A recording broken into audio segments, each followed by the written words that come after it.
മലയാളത്തിൽ ആറാട്ട് എന്ന് പറഞ്ഞ സിനിമ ഇറങ്ങിയതിന് ശേഷം ഫേമസ് ആയ ഒരു കക്ഷിയാണ് ആറാട്ടണ്ണൻ എന്നറിയപ്പെടുന്ന സന്തോഷ് വർക്കി.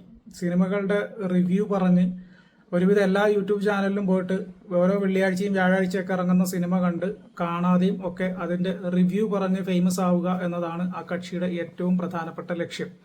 പിന്നെ ഇടയ്ക്കിടയ്ക്ക് ആ കക്ഷി ഓരോ നടിമാരെ വിളിക്കും, നടിമാരുടെ പുറകെ പോകും, നടിമാരെ ഓരോ ആളെ കല്യാണം കഴിക്കാൻ എനിക്ക് താല്പര്യമുണ്ട്, കുട്ടികളുള്ളതാണെങ്കിലും കുഴപ്പമൊന്നുമില്ല, ഞാൻ നോക്കിക്കോളൂ എന്ന് പറഞ്ഞിട്ട് സോഷ്യൽ മീഡിയയിൽ ഏത് രീതിയിലാണ് ഫേമസ് ആവുക, ഏത് രീതിയിലാണ് ലൈവായിട്ട് നിന്ന് പോവുക എന്നത് കൃത്യമായിട്ട് കാണിച്ചു തരുന്ന ഒരു വ്യക്തിയാണ് ആറാട്ടണ്ണൻ. അതിൻ്റെ സെക്കൻഡ് പാർട്ടാണ് അലിൻ ജോസ് പെരേര. അലിൻ ജോസ് പെരേര നമ്മൾ തിയേറ്ററിലൊക്കെ സിനിമ കാണാൻ പോയി കഴിയുമ്പോൾ ആദ്യഘട്ടങ്ങളിൽ ഭയങ്കര ഒച്ചയിൽ റിവ്യൂ പറയും. അതായത് ഒരു പബ്ലിക് അറ്റൻഷൻ നേടാൻ വേണ്ടിയിട്ട് എങ്ങനെയാണ് പ്രവർത്തിക്കേണ്ടതെന്ന് കൃത്യമായിട്ട് അറിയാവുന്ന രണ്ടാമത്തെ വ്യക്തി ആറാട്ടണ്ണൻ്റെ സെക്കൻഡ് പാർട്ട്.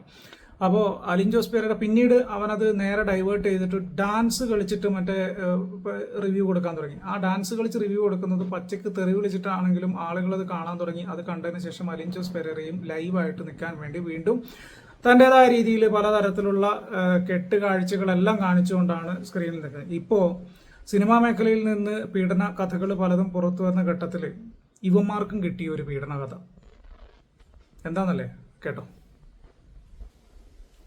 ഒരു ഡയറക്ടർ വിനീത് എന്ന് പറഞ്ഞ ഒരാളെന്നെ ഷോർട്ട് ഫിലിമിൽ അഭിനയിക്കാൻ അവസരം തരാമെന്ന് പറയും. അതിൽ ചൂഷണമായിട്ട് എന്നെ ശാരീരികമായിട്ട് യൂസ് ചെയ്യും. എൻ്റെ വീട്ടിൽ അതിക്രമിച്ച് കയറി വന്ന് എന്നെ സെക്സ്വലി നല്ല രീതിയിൽ ചൂസ് ചെയ്യും. ഞാനത് പോലീസ് സ്റ്റേഷനിൽ പരാതി കൊടുക്കുമെന്ന് അറിയപ്പോൾ ഇവരുടെ ഭാഗത്തുനിന്ന് ഒരുപാട് ഭീഷണി മുഴക്കം കോളുകൾ പല രീതിയിലുള്ള എന്നെ കൊല്ലുമെന്നുള്ള ഭീഷണി വരെ മുഴക്കി.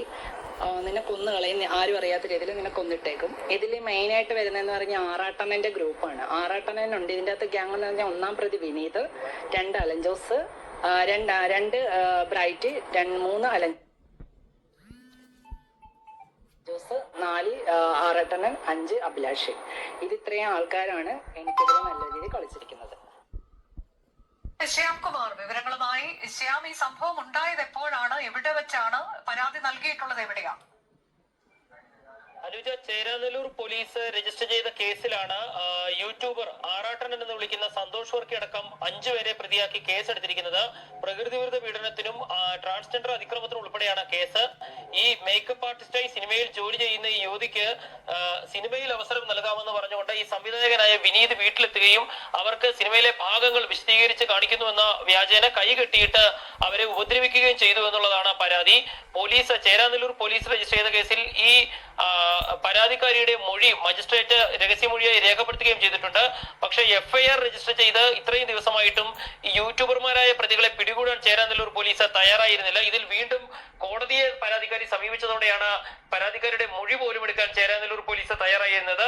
അലൻ ജോസ് പെരേര, സന്തോഷ് വർക്കി, അഭിലാഷ് അട്ടായം, ബ്രൈറ്റ് എന്നിങ്ങനെ ഉള്ള യൂട്യൂബർമാരാണ് ഈ കേസിലെ പ്രതികൾ. ഇവർക്കെതിരായിട്ടാണ് പ്രകൃതി വിരുദ്ധ പീഡനം അടക്കമുള്ള ജാമ്യമില്ലാ വകുപ്പ് കുറ്റങ്ങൾ ചുമത്തിയിരിക്കുന്നത്. ഏതായാലും പ്രതികളുടെ അറസ്റ്റ് ഉണ്ടാകുമെന്ന് തന്നെയാണ് ചേരാനെല്ലൂർ പോലീസും വ്യക്തമാക്കിയിരിക്കുന്നത്. അനുജ, എറണാകുളം ചേരാനെല്ലൂർ പോലീസ് സ്റ്റേഷനിൽ നേരത്തെ കൊടുത്തൊരു പരാതിയാണ്, പക്ഷെ പോലീസ് കാര്യമായിട്ട് എടുത്തിരുന്നില്ല. പക്ഷെ ഈ ഒരു സാഹചര്യത്തിൽ അത് വീണ്ടും വന്നു. ഇവര് കോടതിയിൽ മൊഴി കൊടുക്കുന്നു, കേസ് സ്ട്രോങ് ആകുന്നു. അലിൻ ജോസ് പെരേരയും ഈ പറഞ്ഞ ആറാട്ടണ്ണനും അജീഷ് അട്ടായവും വിനീത്, ബ്രൈറ്റ്, അങ്ങനെ 5 പേർക്കെതിരെയാണ് കേസ്. 5 പേരും അധികം വൈകാതെ തന്നെ പോലീസിന്റെ പിടിയിലാകും. പോലീസ് കൃത്യമായിട്ട് അന്വേഷണം നടത്തുന്നുണ്ട് എന്നാണ് അറിഞ്ഞിരിക്കുന്നത്. എന്തായാലും സിനിമാ മേഖലയുമായി ബന്ധപ്പെട്ടിട്ട് പുതിയ സിനിമ ഇറങ്ങുമ്പോൾ ആ സിനിമയുടെ റിവ്യൂ പറഞ്ഞ് ഭാഗമാക്കാവുന്ന ഇവരെ ഈ പീഡനമൊക്കെ ഇതുവരെ ഇപ്പോൾ സിനിമാ മേഖലയിൽ കഴിഞ്ഞ കുറച്ച് ദിവസമായിട്ട് കേൾക്കുന്നതാണ്. അതിൻ്റെയും കൂടെ ഭാഗമാക്കായിട്ട് കുറച്ച് ദിവസം ജയിലിൽ കിടക്കേണ്ടി വരും എന്നാണ് തോന്നുന്നത്. ഈ കേസ് സത്യസന്ധമായിട്ട് കോടതിയിൽ വന്നു കഴിഞ്ഞാൽ ഈ കേസിന് എന്തെങ്കിലും കഴമ്പുണ്ടെങ്കിൽ ആറാട്ടണ്ണൻ, അലിൻ ജോസ് പെരേര ഉൾപ്പെടെയുള്ളവർ ചിലപ്പോൾ കുറച്ച് ദിവസം അകത്ത് കിടക്കേണ്ടി വരുമെന്നാണ് നിയമവൃത്തങ്ങൾ പറയുന്ന സൂചന.